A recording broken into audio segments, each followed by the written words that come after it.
So what would you say are the biggest shifts from when you first started to now, whether it's mindset or otherwise? Like what's changed for you the most?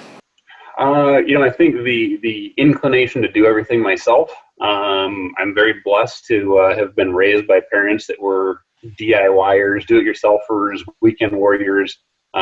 We didn't hire a mechanic or a contractor my entire childhood.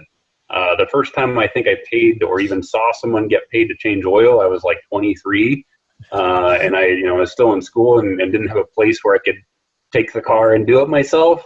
So I love that that's the environment I grew up in. It instilled an awesome work ethic, but it also at some point became the key choke point in my business because I was just inclined to do every single thing myself. In fact, there was I should look it up on the calendar. I could probably figure out the date that I made the turning point because my wife and I, as a team, we would do everything, right? For a while, she was doing property management. She would even help me with the contracting piece. We would do light little remodels ourselves. And the last project that we did together, I taught her how to lay ceramic tile. So it was a see one, do one, teach one. I helped my buddy lay tile the weekend before, and then I went in and laid the first 2 tiles in the first bathroom. She watched me, and then she went and did the other second bathroom while I finished mine.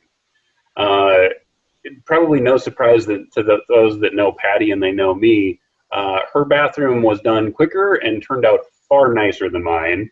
At which point I said, okay, I'm never laying tile again. But sounds like a romantic date night.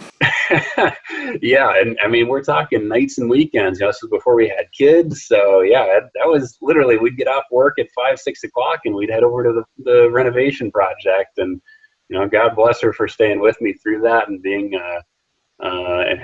being encouraging and sticking there with me. But on that same project, we got the project finished up. We had light remodel here and there, and tenant was moving in the next day. So we're over there on Friday, and it was almost midnight.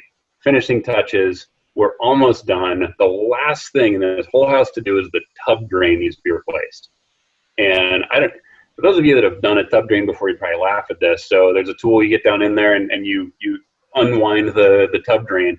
And I'm wrenching on this thing. I mean, I got my feet propped up against the wall, pushing on this thing, giving it everything I got. It finally breaks loose. I said, all right, great, I'm done. I just screwed the new one in.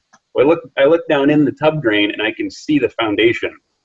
Oh. So what had happened, the plumbing had rusted out and sheared off underneath the tub. And due to where this tub was located, the only way to get there and fix that plumbing was to remove the tub, which meant removing the tile that we just put around the tub.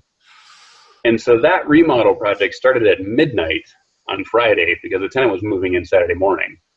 Now we did get that done, but that was a rough night. And that was the turning point when, I turned to my then girlfriend, now wife, and said, we have to start hiring this out.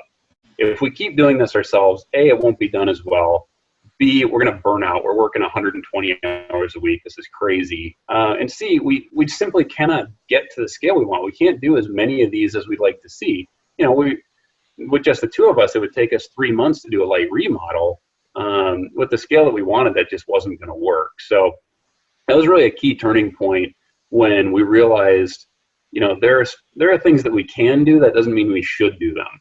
And so that really started a trickle-down effect where I started hiring contractors, and I went looking for a property manager, and I went looking for other pieces or team members to join on to help do the things that, some of the things that I was bad at is a great place to start, but even the things that I could do, but I can't, you can do just about anything, but you cannot do everything. And I think that was a real pivotal realization for me in my life, let alone my real estate career. Yeah. And she still married you after that night.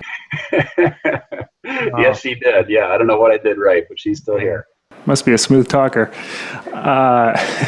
Hey, thanks a lot for tuning in to this segment of the interview with Mark and Ben.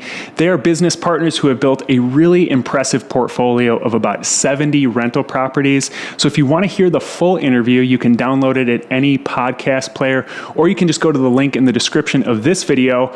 Also, Mark mentioned a resource that he put together. It's sort of a tips and expectations document that he gives to all his tenants before they move into a property.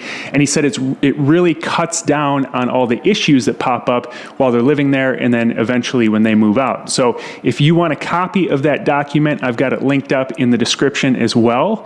Also, leave a comment below and let me know what you got out of this video. We make videos like this on a weekly basis, so hit subscribe and you'll get notified when new videos come out. Also, you can continue the conversation in the Living Off Rentals Facebook group.